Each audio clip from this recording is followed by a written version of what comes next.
Hi, it's Naga Max 12th NCERT Maxல 7th chapter integral exercise 7.1ல 6th sum பார்க்க போகிறோம்.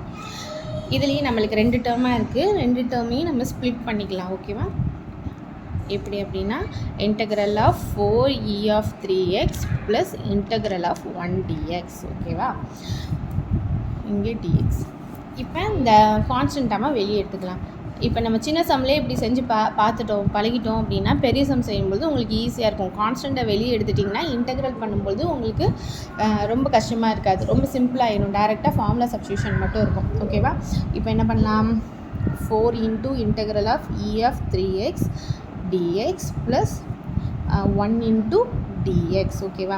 இதில் இந்த இன்டெக்ரலும் இந்த dxும் கேன்சல் ஆகி எனக்கு வெறும் எக்ஸ்ன்னு வந்துடும். இதை நான் கேன்சல் பண்ணுறதை நீங்கள் காட்ட தேவையில்லை, ஜஸ்ட்டு உங்களோட இதுக்கு தான் நான் சொல்லியிருக்கேன். இப்போ இன்டெக்ரலும் இந்த டியும் போயிடுச்சுன்னா எனக்கு இதில் வெறும் எக்ஸ் மட்டும் இருக்கும். அப்போ இந்த 4 இன்ட்டு இந்த ஃபார்முலா ஆல்ரெடி நம்மளுக்கு தெரியும், ஜஸ்ட் ரீகால் பண்ணுறேன்.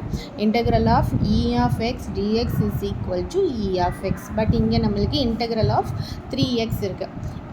Integral of e of 3x dx இருக்குது. அப்போ இ ஆஃப் 3x பை 3ன்னு வரும். அப்போ 4 into e of 3x by 3 plus இந்த எக்ஸ் ப்ளஸ் சி.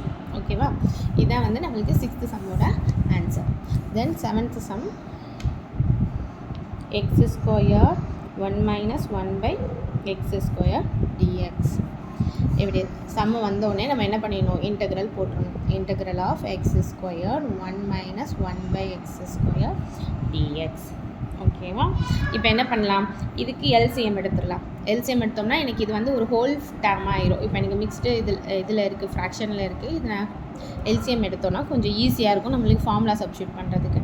அப்போ எக்ஸ் ஸ்கொயர் இதுக்கு எல்சிஎம் எடுத்தேன்னா என்ன வரும், எனக்கு minus x square minus 1 by x ஸ்கொயர்டுன்னு ஆயிரும். ஓகேவா? இப்போ எக்ஸ் ஸ்கொயர்டு எனக்கு கேன்சல் ஆகி எக்ஸ் ஸ்கொயர்டு மைனஸ் 1 டிஎக்ஸ்ன்னு ஆயிரும். இப்போ எனக்கு இது ரெண்டு டேர்மாக வந்துருச்சு. இப்போ இது ரெண்டு டேர்மாக நம்ம தனித்தனியாக எழுதிடலாம். Integral of x square dx minus 1 into integral of dx.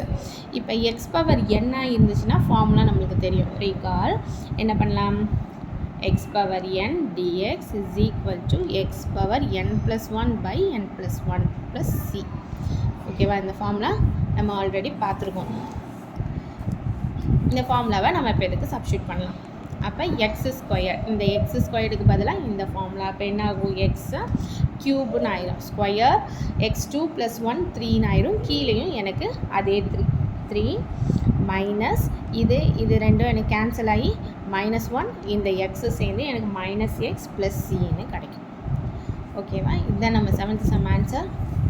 உங்களுக்கு புரிஞ்சிருக்கும்னு நினைக்கிறேன். இப்போ 8th சம் பார்க்கலாம்.